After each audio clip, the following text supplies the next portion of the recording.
Doctor Anju Gupta, Jammu.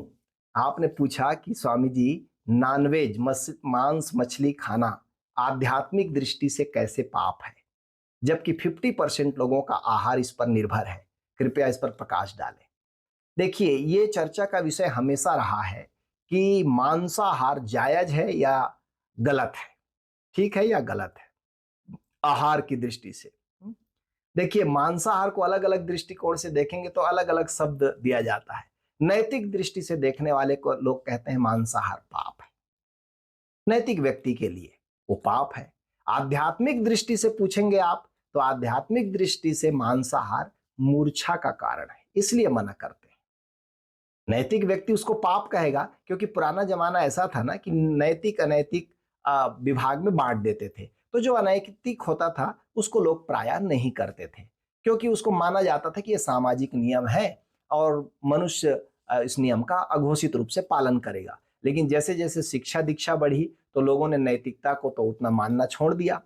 अब वो कहते हैं जी, आप हमको तो नैतिकता सिखाते हैं, लेकिन फलाने देश में तो ऐसा नहीं है, अमुक देश में तो ऐसा नहीं है। लेकिन मूल उसके पीछे कारण था, आध्यात्मिक दृष्टि थी कि मूर्छा का कारण है। और सामाजिक दृष्टि से देखेंगे तो क्रूरता माना जाता है मांसाहार को, कि आप अपने भोजन के लिए किसी को मार रहे हैं, वो क्रूरता है। और सांस्कृतिक दृष्टि से देखेंगे तो पशुता है, क्योंकि संस्कृति कहती है कि आप चेतना के तल पर ऊपर उठें और आप फिर नीचे जा रहे हैं, पशुता के जगत में जा रहे हैं।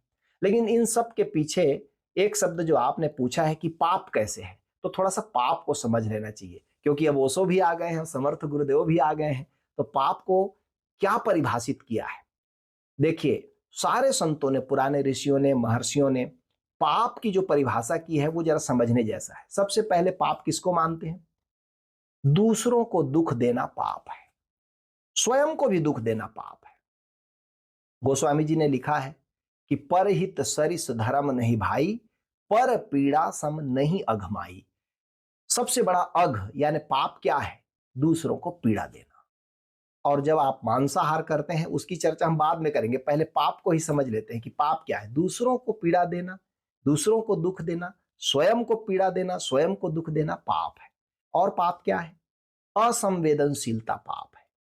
आप संवेदनशील नहीं है।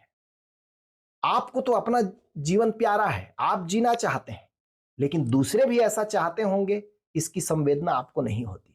दूसरे को भी अपना जीवन प्यारा होगा, इतना संवेदना आप में अभी नहीं जाग पाई है। गुरुदेव ने आनंद गीता में लिखा है, यह दुनिया जितनी ईश्वर की उतनी ही यह जीवों की है। जैसे माला जितनी डोरी की उतनी ही मनकों की भी है। सर्वे भवन्तु सुखिनः गाओ, सृष्टि कुछ सुंदर कर जाओ, अथ करुणा शरणम गच्छामि, भज ओसो शरणम गच्छामि। करुणा नहीं है आप में, असंवेदनशील है आप, यह भी पाप है। और पाप क्या है? बेहोशी, मूर्छा पाप है।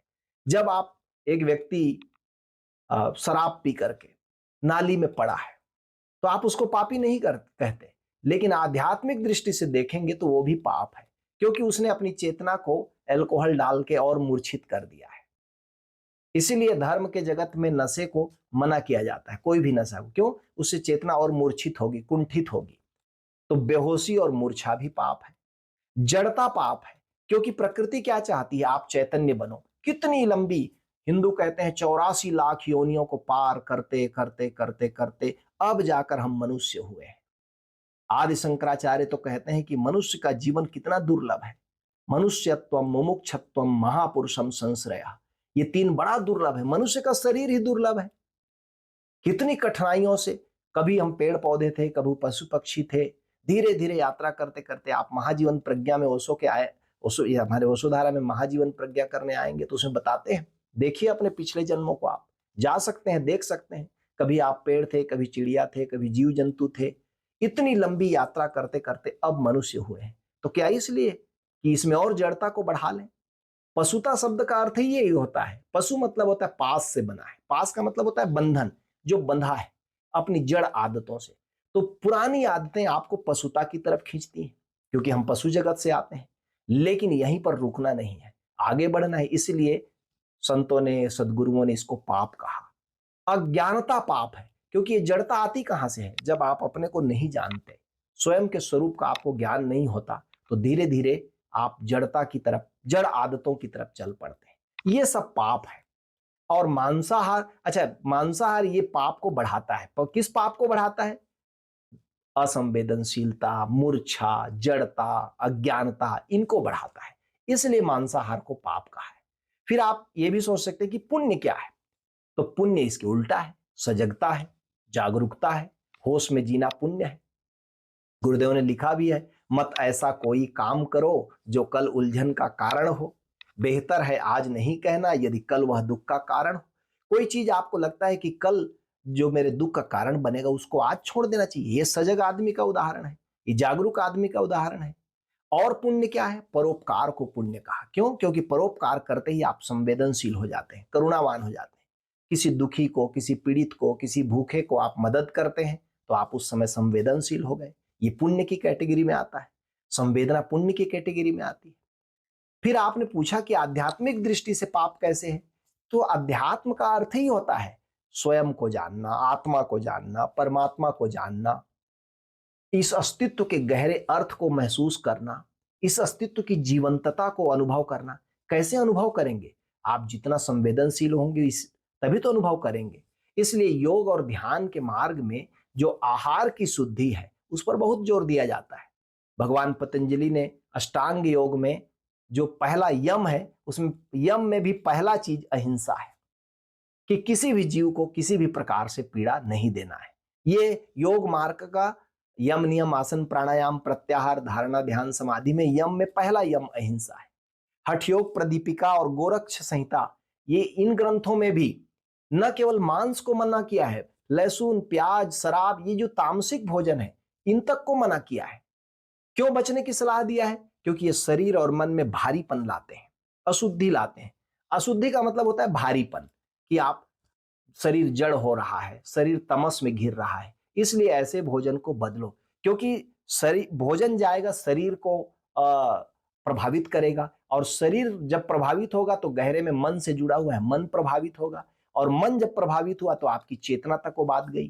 तो भोजन, अभी तो वैज्ञानिक कहते हैं कि कोई भी भोजन 1 महीने में आपके भीतर पचते पचते विचार बन जाता है। स्थूल रूप में भीतर आया था, वो धीरे धीरे अति सूक्ष्म विचार हो गया। आज आपने कोई हिंसा की है तो हिंसात्मक भोजन, बासी भोजन किया है, तो 1 महीने बाद आपके विचार में हिंसा आ जाएगी। ये तो जुड़ा हुआ है, जीवन इकट्ठा है। आपको सुनकर आश्चर्य लगेगा कि करीब करीब सभी ग्रंथों में, जो धर्म ग्रंथ हैं, उनमें मांसाहार के नुकसान गिनाए गए हैं। कुछ नुकसान पर बातचीत करना चाहिए हम लोगों को।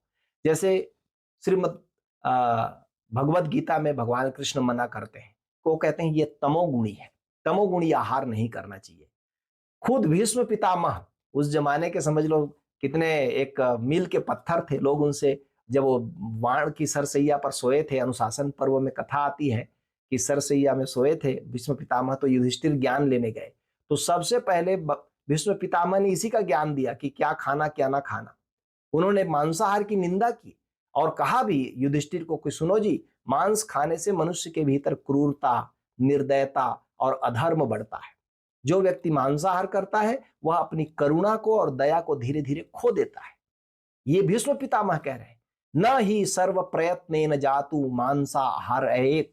एक मनुष्य को किसी भी परिस्थिति में मांस नहीं खाना चाहिए। ये भीष्म पितामह का वचन है अनुशासन पर्व में। फिर दूसरा एक नुकसान है जो हमने अभी चर्चा की, संवेदना घटती है हमारी। वो जो संवेदनशीलता, धर्म क्या है? आप धीरे धीरे और संवेदनशील होते जाएंगे, तभी आप अनुभव कर पाएंगे जगत की जीवंतता को। तो जब आप संवेदना को घटाने वाली चीजें आहार के रूप में लेंगे तो फिर कैसे महसूस करेंगे सूक्ष्म को। और एक चीज बता दें, मांसाहार, कोई भी मनुष्य बिना प्राणियों को चोट पहुंचाए बिना मांस प्राप्त नहीं कर सकता। चोट पहुंचाएगा तभी उसको मांस मिलता है। मनुस्मृति भी मना करती है, कहती है जड़ता बढ़ती है, मूर्छा बढ़ती है, कठोरता बढ़ती है, क्रूरता बढ़ती है मांसाहार से। अब तो वैज्ञानिक रूप से भी सिद्ध हो चुका है। और जो गुरुदेव हम लोगों को बताते हैं वो भी जानने जैसा है कि आहार से आपकी ऊर्जा प्रभावित होती है, जीवन ऊर्जा प्रभावित होती है।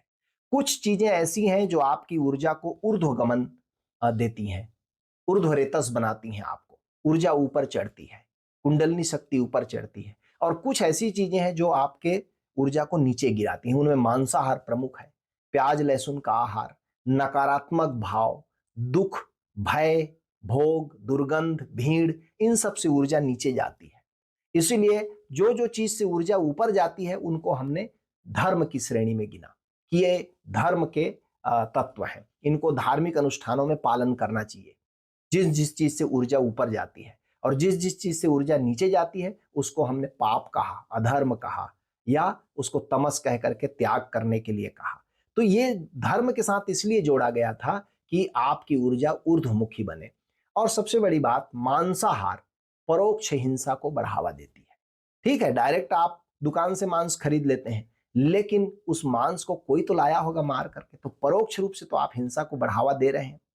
और गुरुदेव कहते हैं आपकी जो प्रज्ञा है ना, वो अहिंसा में पकती है, हिंसा में वो खत्म हो जाती है। प्रज्ञा धीरे धीरे प्रज्ञा नष्ट हो जाती है।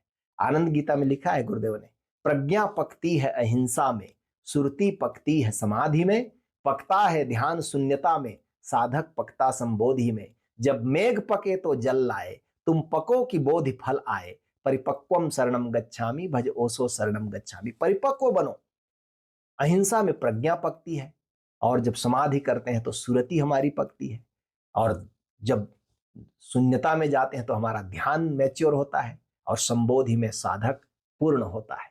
ऐसे ही जैसे आकाश में घिरे मेघ पकते हैं तो जल लाते हैं, ऐसे ही जब मनुष्य पकता है तो बुद्धत्व को उपलब्ध होता है। लेकिन ये परिपक्वता, ये मैच्योरिटी कहाँ से आएगी? शुरुआत आहार से करनी चाहिए। अच्छा, मांसाहार करने से एक नुकसान और भी है, इंद्रियां जो हमारी हैं वो बोथली हो जाती हैं, कुंद हो जाती हैं, बहिर्मुखी हो जाती हैं। कहते हैं कि जिसे आज तुम खा रहे हो कल वह तुम्हें खाएगा, तो इस बात का भी भय लेना चाहिए। हाँ, ये आप कहते हैं कि 50% लोग मांसाहार दुनिया में करते हैं।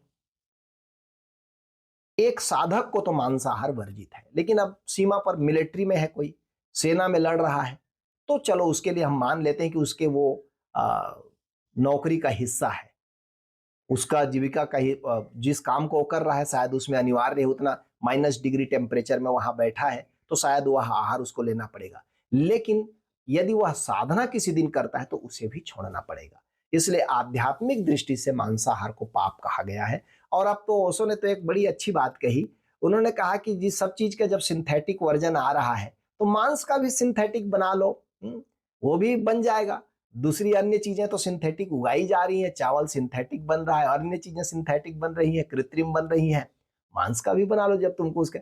और मांस वांस में कोई स्वाद तो होता नहीं है, मसाले मिर्च का स्वाद स्वाद है, और तो उसमें क्या स्वाद होगा। तो जो समझदार व्यक्ति है वो तो अपने को संवेदनशील बनाने के लिए मांसाहार को छोड़ेगा। लेकिन पुराना ढंग था कहने का, किसी चीज को छुड़ाना है तो हम कहते थे वो पाप है, लेकिन आज हम उसको पाप नहीं कहेंगे, अब उसकी वैज्ञानिकता को जांचेंगे और कहेंगे वो पाप नहीं है, मूर्खता है। जब अच्छी अच्छी चीजें खाने को मौजूद हैं तो काहे को उसको खाओ आप।